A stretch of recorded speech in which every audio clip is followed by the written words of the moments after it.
दिवंगत उपमुख्यमंत्री अजित पवार यांच्या जयंतीनिमित्त उपमुख्यमंत्री श्रीमती सुनेत्रा अजित पवार यांनी विद्याप्रतिष्ठान परिसरातील स्मृतीस्थळी पुष्पहार अर्पण करून अभिवादन केले।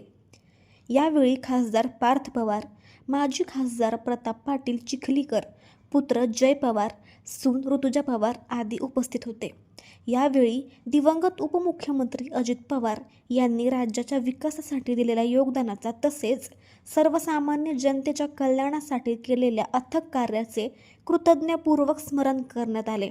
त्यांचे विचार, विकासाभिमुख नेतृत्व आणि जनसेवेचा वारसा पुढील पिढ्यांसाठी प्रेरणादायी राहील, अशी भावना श्रीमती पवार यांनी व्यक्त केली।